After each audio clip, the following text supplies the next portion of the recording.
Hello, my stars, and welcome back to my channel.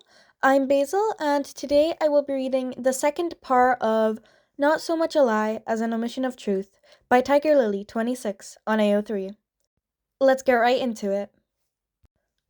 The rest of the conversation was spent talking about what they wanted, and it was pretty much the same thing. They wanted to be in a closed relationship with Midoriya. He was just too cute not to take out on a date. Well, now that they knew what they both wanted, it was a matter of seeing if Midoriya wanted the same thing as them. Since they both had the day off, they decided to go the following morning. Thankfully, it was empty when they got to the cafe. Midoriya was sitting there, hunched over his textbook like usual, but looking a bit more tired than Hitoshi usually saw him. It was clear that it was probably nearing the end of his shift. Actually, how long had he been here? Hitoshi almost debated seeing if they could come back at the start of Midoriya's next shift, when the barista in question looked up. A big smile took over his face when he spotted them. Monoma! Shinsou! I didn't know you two knew each other! The textbook was flipped closed, probably in anticipation of this lasting a while. Hitoshi nodded.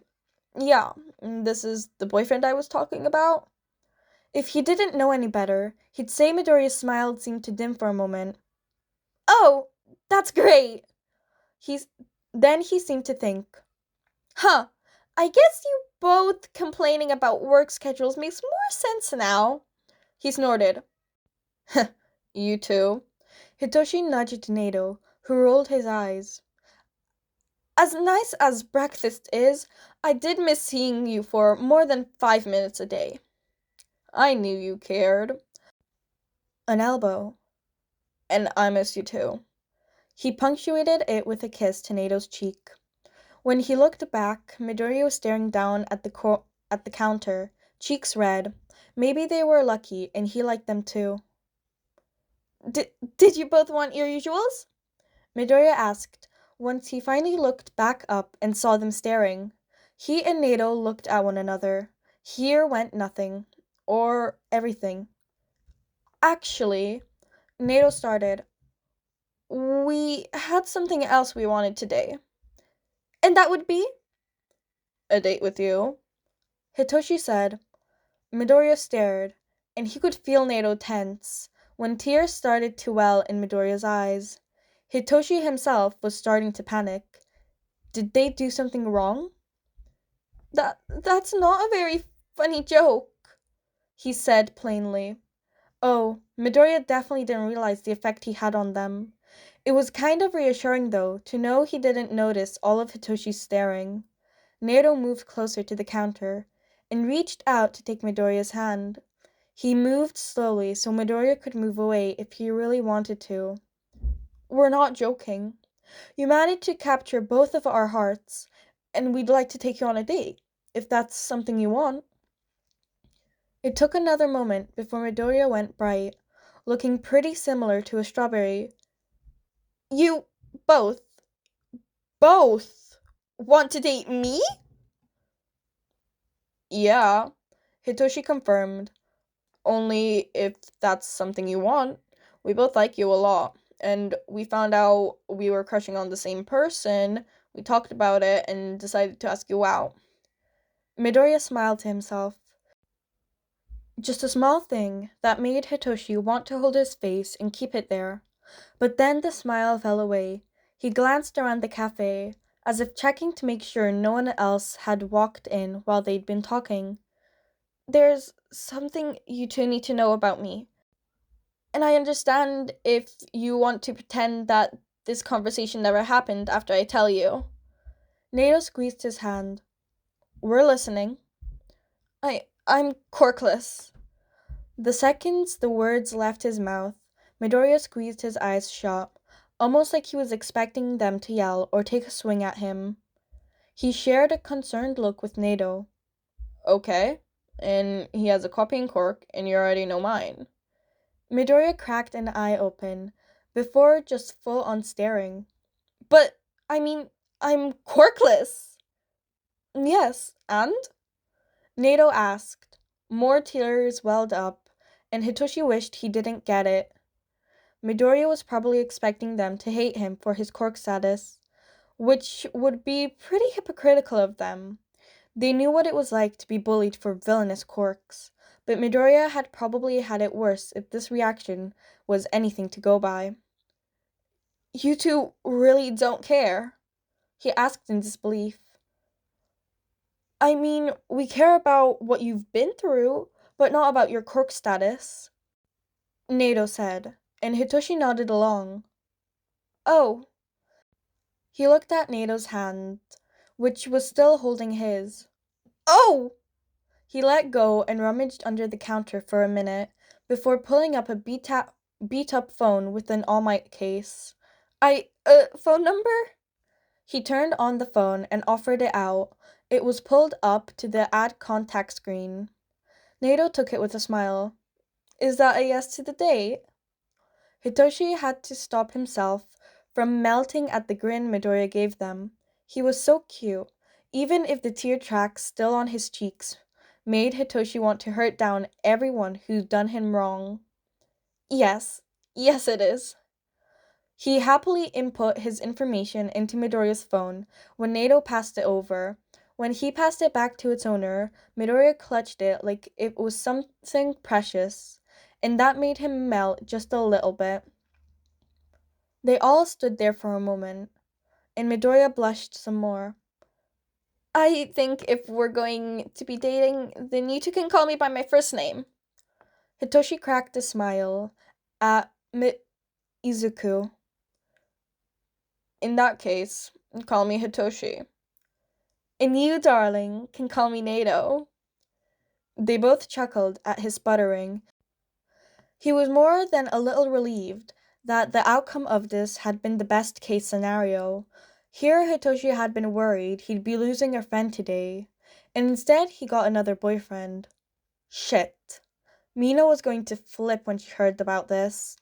Once Izuku had collected himself, he insisted on getting them both their regulars on the house before his shift ended, and, as much as they wanted to take Izuku out on a date, he probably needed to get some actual sleep after a night shift.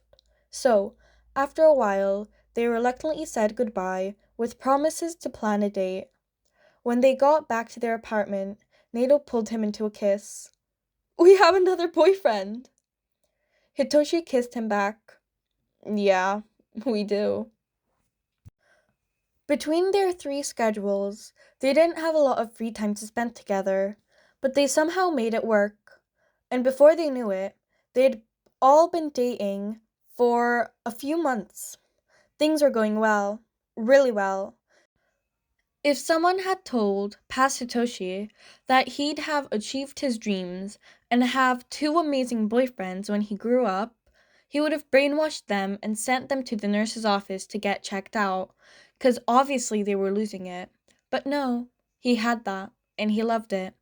Currently, Nato was trying his best to stop Inko from crying as Izuku collected his degree. He'd finally finished up the last of his requirements and already had a paid internship lined up at a support gear company working on quirk compatibility. Hitoshi felt so proud of his little genius boyfriend. Izuku had told them about how he'd originally wanted to be a hero, but a chance encounter set him on a different path. At first, he'd been pretty depressed, and his mom had worried a lot, but eventually, he found he was happy with a new path he'd made for himself. He was proud of himself, and Hitoshi and Nato were happy for him. Things were good, really good, which was part of why they were hoping to take the next step in their relationship tonight. Izuku had mentioned that the renewal on his lease was coming up, and well, Nato and Hitoshi had plenty of space in their apartment, and they'd recently gotten a larger bed due to needing more room for movie nights. They'd mentioned it to Inko, who seemed to take upon herself to give them the perfect opening during dinner. So, Izuku, she said in between bites, your lease is ending soon, right? Yeah, next month I think. He took a bite of katsudon. Why? Are you trying to get me to move back home again? Are you? She laughed. Not this time, baby. I was just wondering what your plan is all. Hitoshi and Nato exchanged a glance. This was their chance. I'm not sure. The internship is a bit farther from my place than I'd like. Seems like a waste to pay so much when I won't be there a lot. Well, Nato said, getting Izuku's attention. I know that our place is only a little bit closer, but Hitoshi and I were talking about it, and we'd love you to move in if you wanted to. Izuku blinked, his next bite falling back into the bowl in shock. We have the space, and between the three of us, price isn't really a problem, Hitoshi said. It took their boyfriend a moment to reboot. You want me to move in with you? If you want to, Hitoshi clarified. Could I think about it? Nato squeezed his hand. Of course. Izuku nodded and turned back to his food, a small smile spreading across his face.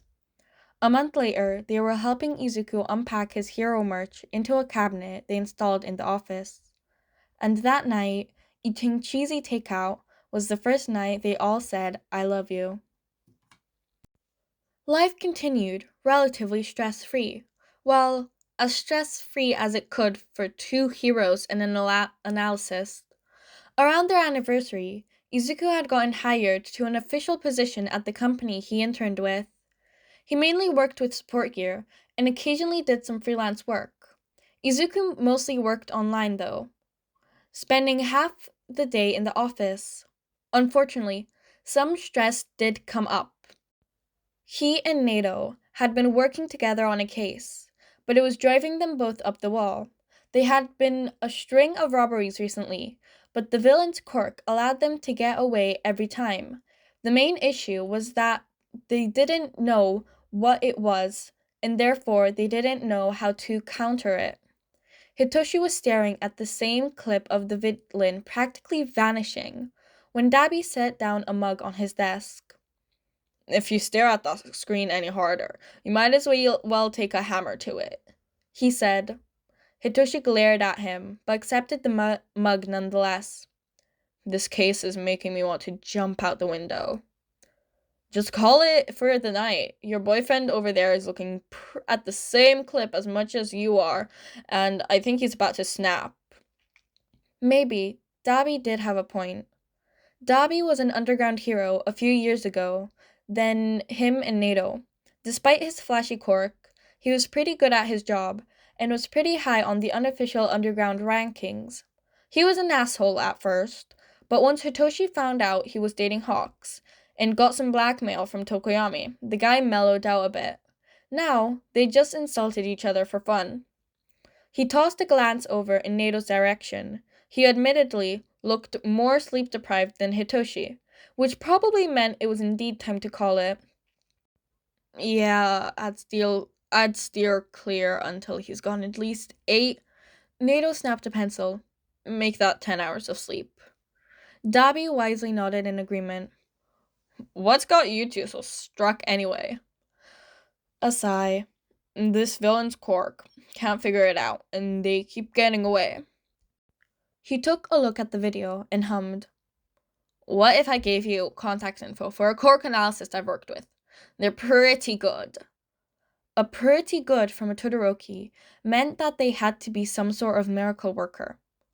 Alright, shoot me an email, and I'm going to collect him before he sends another intern running for the halls. Dabi nodded and waved him off, heading for his own desk. Hitoshi gave the clip one more watch through before signing off and going to collect his boyfriend. It took him a bit to pry him away from the computer, but it was a good thing he did, because Nato was asleep before they could even get home. When they got home, he shook Nato awake and sent him to get ready for bed. Poking a head into their room revealed a lack of Izuku. He sighed, since when was he the one with the best self-care routine?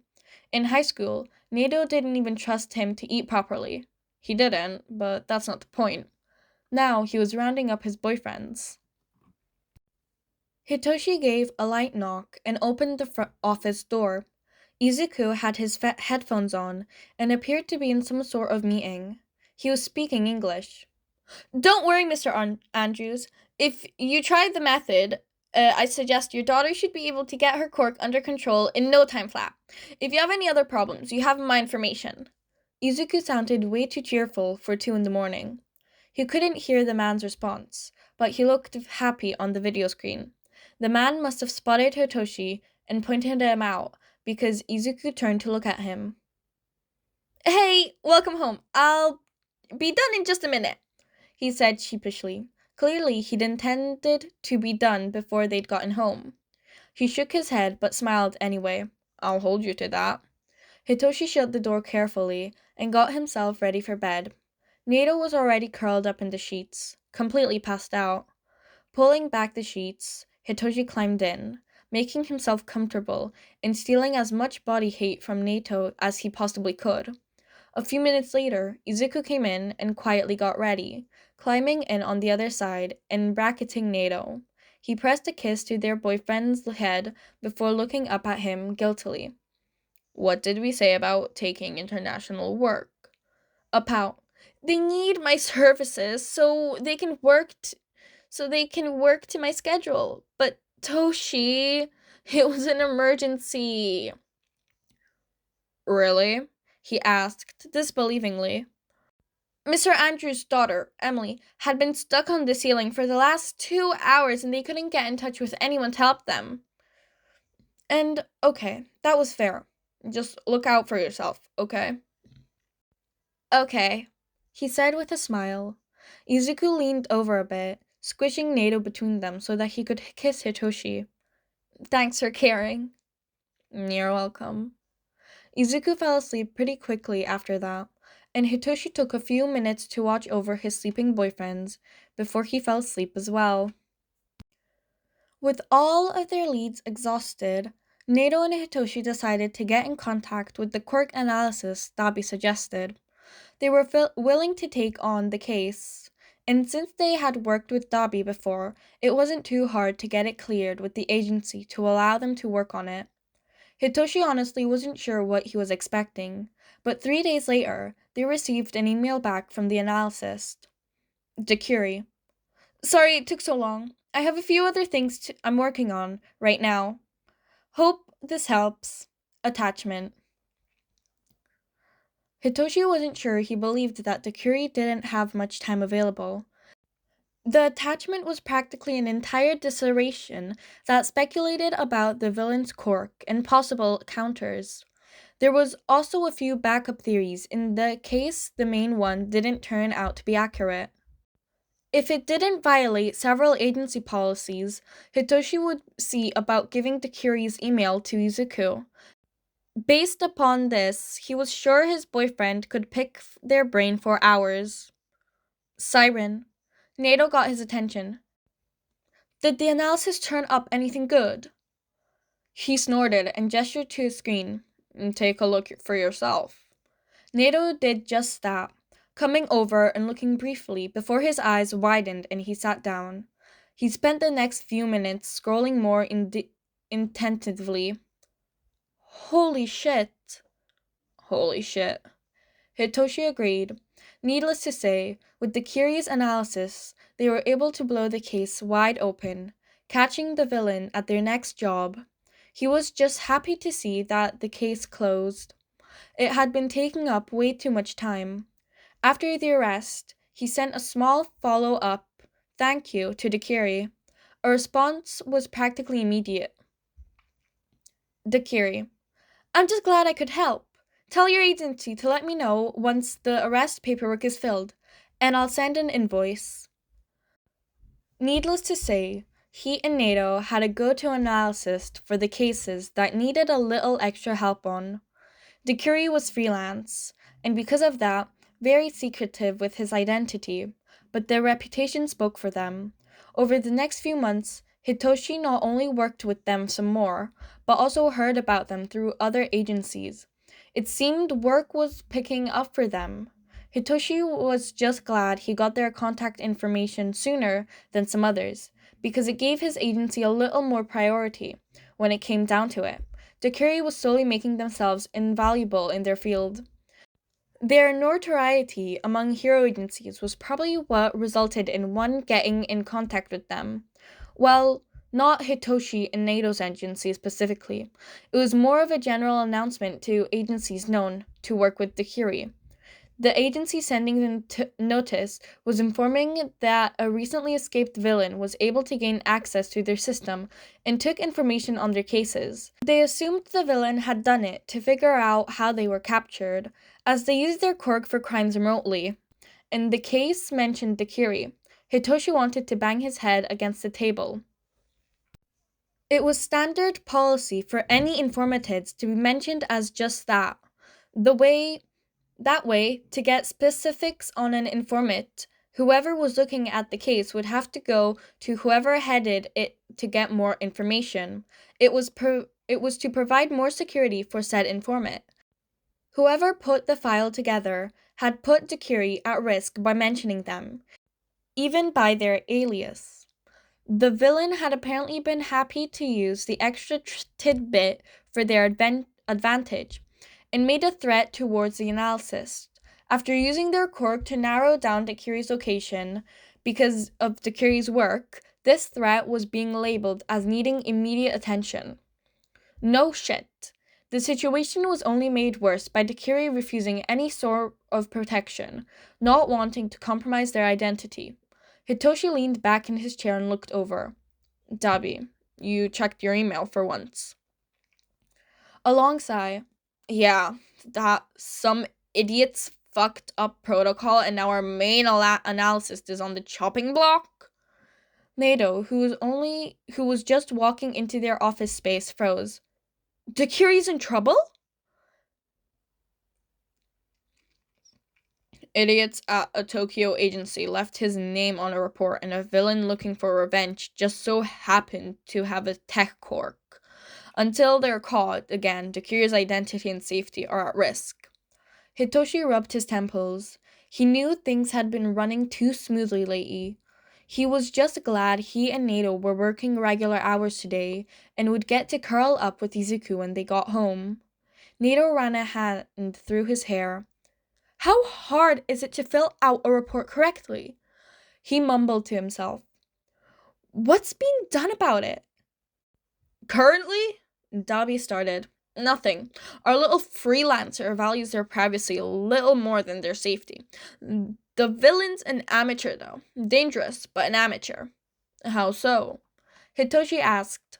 Dabi gave him a disbelieving glare. You didn't actually finish reading the email all the way through, did you? That he did not. Hitoshi didn't justify it with a response, and simply turned back to his computer to skim the rest of it. No way. They gave the Curie's area in their flat? Yup. And it's in our neighborhood. Nato raised his brow. Well, maybe we could convince them to accept our agency's help. We do have a better track record with them than any of the others, after all. Hitoshi nodded along. Worth a shot. I'll send them a message. He wrote out something brief, explaining the situation and the protection they could offer until the villain was caught. The response came not 20 minutes later. The Curie. Thank you, but I can't accept. My identity being coming to light would affect my loved ones, and I also believe my clients would doubt my abilities as an analyst if the information came to light. It was rigged and much more formal than the Curie's other emails. Clearly, they didn't want anyone to press the issue, and there wasn't much they could do unless they brought someone in to track them down. All they could do was wait and hope they requested help. Hitoshi tried to put it out of his mind as he finished the day. If he let everything he couldn't change keep him up at night, he'd never sleep. Nato held his hand on the way back home, knowing that this was getting to him, and he appreciated it. It was always hard when someone he considered an ally was in trouble. All thoughts of the Curie left his mind the second he and Nato walked in the apartment door, though. There was something off with Izuku. Normally, they'd be greeted by their smiling boyfriend, or they'd pop into his office and say hi, making sure that he'd remembered to eat that day. Izuku was prone to forgetting to take care of himself when he got a bit too invested in his work. That wasn't the case today, though. Izuku greeted them with a sort of nervous energy. He and Nato shared a look, deciding not to comment on it. Izuku would tell them if something was wrong, right? Evidently, not as he spent the first half of dinner fidgeting in his seat, completely lost in his own thoughts. Nato cleared his throat and Izuku jolted. Bunny, are you feeling alright? You've been kind of... He gestured with his hand and looked to Hitoshi for help. Out of it. Hitoshi said, Is there something on your mind? Izuku frantically shook his head. No, just something with work. It came out more of like a question than anything else. He looked distinctly comfortable now. He looked to Nato and shook his head. They could ask again later. But Izuku didn't seem to be in the mood for being pushed right now. Hitoshi just gave Izuku a smile and started talking about a new cat cafe Eraser had mentioned to him last time they spoke. Izuku took it, as the out it was. Maybe you can do that for date night. Nato nodded along. Just make sure to check his pockets when we leave. We don't want him to get in trouble from catnapping again. That was one time, and it wasn't even my fault. She climbed into my pocket. He protested. Nato snorted. Keep telling yourself that, love. This is bullying, he mumbled, taking another bite of his dinner. He hid his smile at Izuku, and Nato's laughing. That night, when they curled up in bed together, they had Izuku's sandwich between them. Whatever it had continued to bother him throughout the night, a small frown working its way onto their partner's face. What do you think it is? Nato asked, brushing a hand through Izuku's hair, pausing when their boyfriend snuggled into them a bit more. Hitoshi tucked his head into Izuku's curls. I don't know. I would say something to do with his work, but even if it is, and he couldn't share details, he could still say something. Nato nodded. Do you think someone was giving him trouble today for being quirkless? Hitoshi thought about it. That would make sense.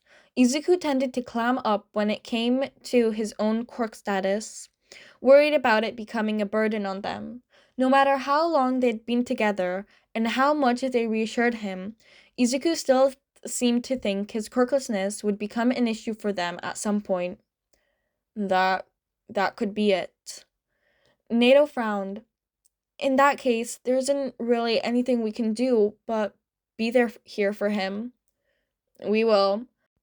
He grasped around for a moment until he found Nato's hand and squeezed it. We'll be here when he needs us. Alright, my stars, that is the end of this part. There's one more part left, and then we will be done with the fic. I really hope you enjoyed it. I know that I did. I did realize at some points I might have made Monoma sound quite sassy. I'm still trying to get the hang of a voice for him, so I'm kind of experimenting with things. So yeah. And I know that I definitely made Izuku a little either too low or too high in some places, but again, I'm still trying. I just right now on the spot made up a voice for Dobby, so that's the best I could do so far. I've never voiced him before, so that was a first, but I really at least hope it kind of worked out. I was trying to make it kind of scratchy, but because it is a bit in the anime, but well, yeah. But I really hope you guys enjoyed this part, and that you have, and that any opinions you guys have, you can pop them down in the comments below. I love to hear them. And if you guys have any recommendations for me that you would like me to read, you can also put them down in the comments. My Discord and other socials are in the description down below, so you can always go check them out. And I really hope to see you in the next one. Bye, my stars.